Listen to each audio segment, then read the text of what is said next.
Hello everyone, कैसे हैं आप लोग। आज के सेशन में हम डिस्कस करेंगे यदि आप यूपीएससी एग्जाम के लिए कोचिंग लेने जा रहे हैं तो आपको किन बिंदुओं को ध्यान में रखना चाहिए।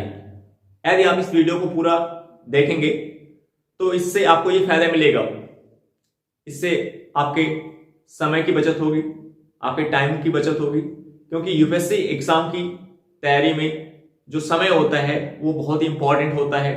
इसलिए अगर आप यूपीएससी एग्जाम की तैयारी करने जा रहे हैं तो आपको अपने समय को स्मार्ट तरीके से यूटिलाइज करना आपको आना चाहिए। इस पॉइंट पे हम चर्चा करेंगे। दूसरा पॉइंट, इससे आपको ये फायदा मिलेगा कि आप जो कोचिंग में बहुत ज्यादा पैसा इन्वेस्ट कर देते हैं बट उसका जितना पैसा आप इन्वेस्ट करते हैं इतना इनपुट आप देते हैं उतना आउटपुट आपको नहीं मिल पाता। इससे आपके पैसे की बचत होगी। जो काफी पैसा खर्च करने के बाद भी काफी पैसा आप कोचिंग के लिए खर्च भी कर देते हैं, 2 से 3 लाख रुपए खर्च कर देते हैं, बट उसका जो अगर हम इनपुट देखें, उसका अगर हम आउटपुट देखें, जितना आप इनपुट देते हैं अगर हम उसका आउटपुट देखें तो बहुत ही कम प्राप्त होता है। जैसा कि मेरे केस में हुआ, जब हम दिल्ली में 2015 में गए थे यूपीएससी एग्जाम की तैयारी करने के लिए। 2015-2016 के लिए मैंने बैच ज्वाइन किया था।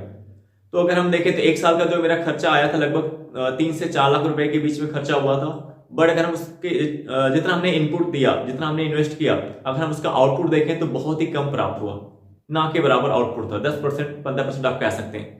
और अगर इतना पैसा खर्च करने के बाद आपको 10 से 15% केवल आउटपुट प्राप्त हो रहा है तो आप जान सकते हैं कि क्या कोचिंग का क्या लेवल होता है, किस तरीके से पढ़ाते हैं, क्या उनका माहौल होता है। इस यूपीएससी एग्जाम में जो कुछ हमें सीखने को मिला वो सेल्फ स्टडी के थ्रू आउट सीखने को मिला।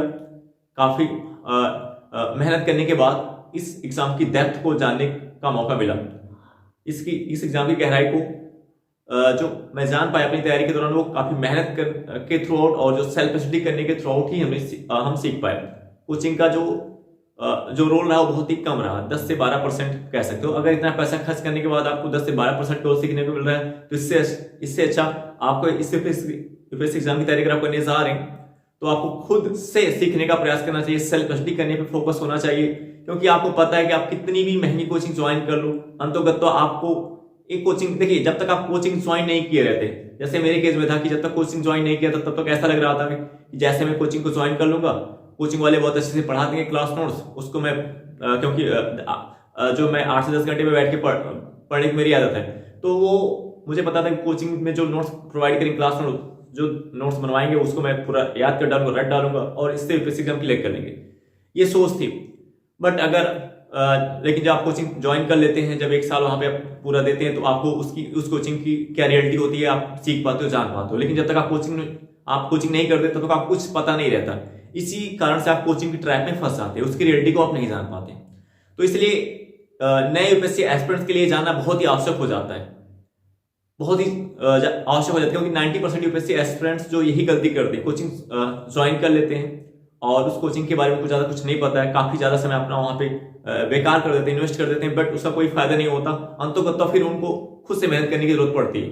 और 90% जो यूपीएससी एस्पिरेंट्स है जो खुद से मेहनत नहीं कर पाते, सेल्फ स्टडी नहीं कर पाते, उनकी आदत नहीं होती सेल्फ स्टडी करने की, वो इस प्रिपरेशन को, इस तैयारी को छोड़ देते हैं। 10% ही इसमें लड़ते हैं, 10% इसमें लड़ करके आगे बढ़ते हैं। तो ये पॉइंट आपको ध्यान में रखना है कि अगर आप यूपीएससी एग्जाम के लिए कोचिंग के बारे में सोच रहे हो तो आपको फर्स्ट पॉइंट आपको क्या ध्यान में रखना है, आपको ये ध्यान में रखना है कि सबसे पहले आप देखिए, हमने कहा था आपको अपने टाइम को स्मार्ट तरीके से यूटिलाइज करना है।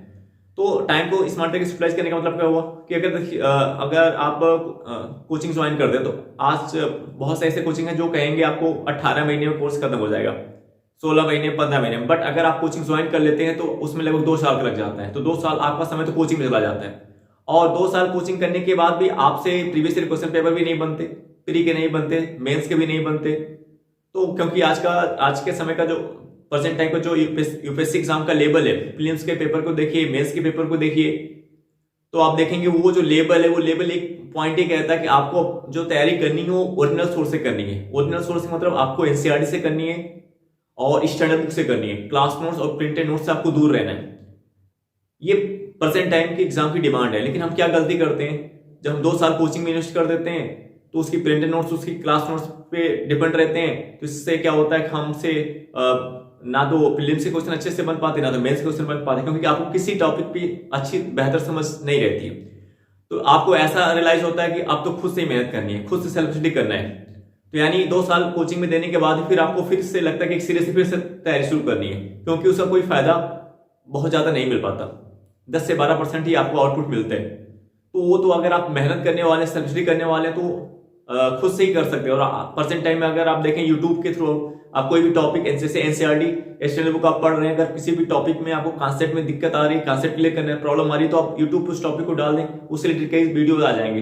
तो उसमें जो एक वीडियो सेलेक्ट कर लो जो आपको अच्छा लग रहा है, जिससे आपको चीज समझ में आ रही है, उसके थोड़ा अपने कॉन्सेप्ट को क्लियर कर सकते हैं। इससे आपका टाइम भी सेव हो जाएगा। तो कोचिंग ज्वाइन करने से पहले आपको ये ध्यान देना है कि जो कोचिंग आप ज्वाइन करेंगे, वो कह रहे हैं कि 18 मंथ में खत्म होगा, तो ये मान के चलिए 18 मंथ में 2 साल पूरा लगेगा। तो आपको ये ध्यान देना है कि कोचिंग के लिए जो आप पूरा कंबाइंड कोचिंग ज्वाइन करते हैं, इससे जो बच्चे कंबाइंड कोचिंग ज्वाइन करते हैं, इससे बेहतर विकल्प ये होता है कि आपको एक बार मुखर्जी नगर दिल्ली में जाके ये पता कर लेना चाहिए कि जो सिलेक्टेड टॉपिक की कोचिंग कराते हैं, जैसे हिस्ट्री के अलग टीचर्स होते हैं, जियोग्राफी के अलग से कोचिंग कराते हैं, इकोनॉमिक्स के लिए अलग से, पॉलिटी के लिए अलग से। तो जो सिलेक्टेड टीचर जो अलग अलग एक एक सेक्शन के अलग अलग टीचर कोचिंग कराते हैं, जो कंबाइंड कोचिंग नहीं होता, इसका अगर आप सेपरेट कोचिंग ज्वाइन करेंगे कि एक सब्जेक्ट का केवल एक टीचर जो अपना अलग से पढ़ाता है, वो कुछ उस टाइप का ज्वाइन करेंगे, इससे क्या होगा आप दो सब्जेक्ट टॉपिक के अपने कोचिंग, 2 सब्जेक्ट की कोचिंग आपने ज्वाइन कर, जैसे हिस्ट्री का, जियोग्राफी का। तो एक का अगर 2.5 मंथ लग रहा है, तो दोनों एक साथ आपके चल रहे हैं, तो 2.5 मंथ में आपके 2 पोर्शन खत्म हो जाएंगे। फिर नेक्स्ट 2.5 मंथ में 2 पोर्शन, यानी 6 से 7 महीने आपकी पूरी जो कोचिंग है, 6 से 7-8 महीने आपके पूरे टॉपिक्स क्लियर हो जाएंगे। पूरे जो सेक्शन है जीएस की तैयारी आपको करनी है, वो पूरा क्लियर हो जाएगा। तो जो जहां आपको अगर कंबाइंड कोचिंग ज्वाइन करोगे, उसमें 2 साल लग जाएगा, क्योंकि उसमें क्या है, वो बीच में कुछ स्टार्ट पढ़ा रहे हैं, बीच में कुछ और स्टार्ट कर दिए, बीच में कुछ और स्टार्ट कर दिए। और जो सही तैयारी का इसका पार्ट है कि सबसे पहले आपको जो प्रीलिम्स और मेंस दोनों उस सेक्शन से आपको तैयारी स्टार्ट करनी चाहिए जो प्रीलिम्स में भी काम आए और मेंस में। और जो छोटे छोटे पार्ट है उसको अभी तैयारी करने की उसकी बिल्कुल जरूरत नहीं है, वो आपका करंट अफेयर से कवर हो जाएगा। अभी आपको जब तैयारी करनी इस एग्जाम की जाए, तो सबसे पहले आपको क्या ध्यान में रखना है कि आपको जो सेक्शन, जो पार्ट प्रीलिम्स और मेंस दोनों में पूछा जाता है, वो वहां से आपको तैयारी शुरू करनी चाहिए। और जो छोटे छोटे पार्ट होते हैं उसके लिए आपको ज्यादा समय खर्च करने की जरूरत नहीं है। जो अगर आपके जीएस के जो मेन पार्ट है, जैसे polity, history, economics, geography, environment, ये 5 पोर्शन जो इंपॉर्टेंट, अगर आपकी इस पे बेहतर पकड़ हो जाएगी, तो फिर छोटे छोटे जो पार्ट उसके लिए आपको कोचिंग करने की जरूरत ही नहीं है, वो केवल आपके करंट अफेयर से काम चल जाएंगे। तो अगर जहां पे आप 2 साल कोचिंग में, जहां पे आप कंबाइंड कोचिंग ज्वाइन करने में आपका 2 साल लग जाता है, अगर आप सेक्शन वाइज कोचिंग ज्वाइन करते हैं तो उसमें आपका 6 to 8 मंथ में पूरा आपका सिलेबस भी खत्म हो जाएगा, और आप अच्छे से उसको अच्छे से अपने कॉन्सेप्ट को क्लियर कर पाएंगे, क्योंकि जो पर्सनल एक टीचर होता है वो आपको बेहतर समझा सकता है जो कंबाइंड कोचिंग के तुलना। क्योंकि जो कंबाइंड कोचिंग होती है उसमें पता चला एक टॉपिक पढ़ा रहे, 1 महीना पढ़ाए, फिर दूसरा कुछ लाके बीच में स्टार्ट कर दिया। लेकिन जो अलग से कोचिंग आप ज्वाइन करेंगे, सेक्शन वाइज जो कोचिंग होते हैं, एक सब्जेक्ट का पर्टिकुलर एक टीचर होता है, उसमें क्या होगा आपको पता है, एक ही सब्जेक्ट चलेगा, तो पूरा कवर करके वो टीचर 2.5 महीने पूरा उसको कवर कर देगा, बीच में कुछ दूसरा नहीं स्टार्ट करेगा। तो ये फायदा होता है। तो अगर आप इस प्रकार से कोचिंग चूज कर देते, स्मार्ट एंगल आपका होगा कोचिंग चूज करने का। शुरू में जब हम कोचिंग ज्वाइन किए थे, तो कंबाइन ज्वाइन कर लिया था, मुझे पता नहीं था, बट आफ्टर 2 मंथ मुझे रियलाइज हुआ कि जो सेक्शन वाइज कोचिंग होते हैं, जो पर्टिकुलर एक टीचर कराता है, वो बहुत ही बेहतर है। लेकिन हमने जो पैसा सबमिट कर दिया था, तो मेरे पास कोई विकल्प ही नहीं था, तो कंबाइंड कोचिंग इसलिए मुझे करना पड़ा, क्योंकि पैसा मैंने सबमिट कर दिया था। तो ये पॉइंट आपको ध्यान देना है कि कंबाइंड कोचिंग करने से आप बचें, सेक्शन वाइज कोचिंग ज्वाइन करें, इससे आपका 6 to 8 मंथ में आपका पूरा सिलेबस खत्म हो जाएगा, और आपका टाइम भी बचेगा, और पैसा भी कम लगता है, पैसा भी आपका कम लगेगा। इसमें आपका पूरा 15 से 20 हजार में आपकी पूरी तैयारी अच्छे से हो जाएगी, सेक्शन वाइज बहुत अच्छे से हो जाएगा, और टाइम भी आपका सेव हो जाएगा, ठीक है ना। और इससे आपका पैसा भी बचेगा और आपका टाइम भी सेव होगा, और आपको रिविजन करने का अच्छा समय मिल जाएगा। अच्छे से आपको जो आप 2 साल वहां करोगे, उसमें से आपका लगभग 1 साल आपका पूरा सेव हो जाएगा, और उस 1 साल में आप अच्छे से टॉपिक को रिवीजन कर सकते हो, मल्टीपल टाइम रिवीजन कर सकते हो, ठीक है।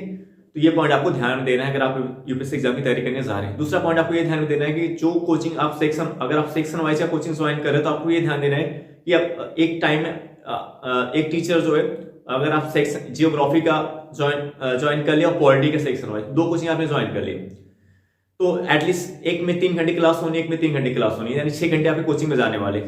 लेकिन इस 6 घंटे की जो 3-3 घंटे की आपकी अलग क्लास है, इसको करने से पहले आपको कुछ बेसिक रिक्वायरमेंट है। आप पता कर लें कि आपके कोचिंग में क्या पढ़ाया जाएगा।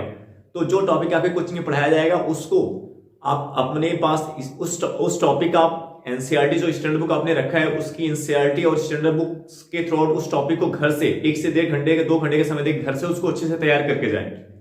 1.5 से 2 घंटे का समय आप दे के अच्छे से तैयार करके जाए। यानी ऐसा नहीं कि आपने कोचिंग तो ज्वाइन कर लिया, जो 90% बच्चे यही गलती करते हैं, कोचिंग ज्वाइन कर लेते हैं, पूरा का पूरा कोचिंग के ऊपर निर्भर हो जाते हैं और इसी कारण से बाद में उनको लगता है कि कुछ उनको फायदा नहीं हुआ और जब एग्जाम प्रीलिम्स का एग्जाम लेके बाहर निकलते हैं तो कोचिंग वालों को गाली देते हैं। कोचिंग वाले खुद गाली देते हैं क्योंकि गाली इसलिए कोचिंग वाले को दे रहे हैं क्योंकि उनको ये विश्वास था कोचिंग वाले के ऊपर कि वो जो पढ़ा के देंगे उससे उनका पूरा एग्जाम में वो चीजें मिल जाएंगी और एग्जाम को क्लियर कर लेंगे। ऐसा होता नहीं, ऐसा होता ही नहीं, क्योंकि यूपीएससी का एग्जाम एक ऐसा एग्जाम है जो वो आपसे डिमांड रखते हैं कि बच्चा खुद से सेल्फ स्टडी करे, मेहनत करे और ओरिजिनल सोर्स से करे, जैसे एनसीईआरटी और स्टैंडर्ड बुक से पढ़े और उसके कॉन्सेप्ट खुद से क्लियर करने का प्रयास करे, खुद से एफर्ट लगाने का, चीजों को समझने का प्रयास करे। ये यूपीएससी एग्जाम की डिमांड होती है और हम कोचिंग के ऊपर डिपेंड हो जाते हैं। 90% यूपीएससी एस्पिरेंट यही गलती करते, तो कोचिंग को पूरी तरीके से डिपेंड हो जाते हैं। जब एक्सपीरियंस एग्जाम को देके बाहर निकलते तो कोचिंग को गाली देते हैं, जबकि अपनी गलती उनकी भी गलती है कि आप कोई भी टॉपिक पढ़ने जाने से पहले आप कुछ अपना खुद सेल्फ स्टडी करके खुद एफर्ट लगा के नहीं जा रहे हो। इसलिए आपको ये गलती नहीं करना है। अगर आपको इस यूपीएससी एग्जाम को कम समय क्लियर करना है तो ये गलती बिल्कुल नहीं करना है। आप कोचिंग जाने से पहले अगर आपकी 3 घंटे की एक क्लास होने वाली है तो आपको 2 घंटे, उसके लिए 2 से 2.5 घंटे खुद पढ़ करके आप चाहिए उस टॉपिक को। 2 से 2.5 घंटे खुद पढ़ करके जाइए। यानी अगर 3 घंटे क्लास होने वाले, खुद आप 2 से 2.5-3 घंटे खुद सेल्फ स्टडी करके जाइए, मेहनत करके उस टॉपिक को जाइए। इससे फायदा होगा, आप टीचर से कनेक्ट हो पाओगे और जब आप टीचर से कनेक्ट हो पाओगे तो उससे आप अपने विचार को रख पाओगे कि आपके कॉन्सेप्ट अगर नहीं क्लियर हो रहे तो उस डाउट को भी क्लियर कर पाओगे। इससे फायदा होगा कि जो एनसीईआरटी और स्टैंडर्ड बुक पढ़ते समय जो आपके कॉन्सेप्ट क्लियर करने में दिक्कत आती है आप उस टीचर से समझ पाओगे और इससे आपका ये फायदा होगा, एक तरफ तो आप कोचिंग के थ्रू आउट अपनी बेसिक अंडरस्टैंडिंग भी बना रहे हो, साथ ही साथ आप अपने एनसीईआरटी और स्टैंडर्ड बुक के अपने कॉन्सेप्ट को भी क्लियर करते चल रहे हो जो आपके ओरिजिनल सोर्स हैं। कोचिंग आप इस वजह से ज्वाइन करके रखे हैं क्योंकि आपको कॉन्सेप्ट क्लियर करने में दिक्कत आती है, आपको एनसीईआरटी पढ़ते हैं समझ में नहीं आता, स्टैंडर्ड बुक आप पढ़ते हैं समझ में नहीं आता, इसलिए आपने कोचिंग ज्वाइन करके रखा होगा। अगर आपको एनसीईआरटी समझ में आती, अगर आपको स्टैंडर्ड बुक समझ में आता तो आपको कोचिंग करने की जरूरत ही नहीं पड़ती। कोचिंग आप इसलिए ज्वाइन कर रहे हैं क्योंकि आपको एनसीईआरटी पढ़ते समय दिक्कत आ रही, स्टैंडर्ड बुक पढ़ते समय दिक्कत आ रही, इसलिए आपको पता है जब ओरिजिनल सोर्स आपका एनसीईआरटी और स्टैंडर्ड बुक है, इसलिए उस कोचिंग क्लास को अटेंड करने से पहले आपको एनसीईआरटी और स्टैंडर्ड बुक के कॉन्सेप्ट को 2 से 3 घंटे खुद से पढ़ करके आपको जाना है, ताकि आप उस कॉन्सेप्ट को, एनसीईआरटी और स्टैंडर्ड बुक के कॉन्सेप्ट को साथ ही साथ क्लियर करते चले। अगर इस तरीके से आप अप्रोच अपनाते हैं तो आपकी अपने टाइम को, अपने समय को स्मार्ट तरीके से यूटिलाइज कर पाएंगे, साथ ही साथ जीएस के प्रत्येक पार्ट पे आप एक बेहतर पकड़ बना पाएंगे, उसकी डेप्थ में जा पाएंगे, उसकी गहराई में जा पाएंगे और यूपीएससी एग्जाम के अप्रोच से यूपीएससी एग्जाम की डिमांड्स, जो यूपीएससी एग्जाम की डिमांड होती है उस अप्रोच से आप तैयारी कर पाएंगे। इससे आपके सफलता के चांस बहुत ज्यादा बढ़ जाएंगे। तो आई होप दैट ये वीडियो आपको समझ में आया होगा। हम आपसे नेक्स्ट वीडियो में मिलेंगे। Okay, bye.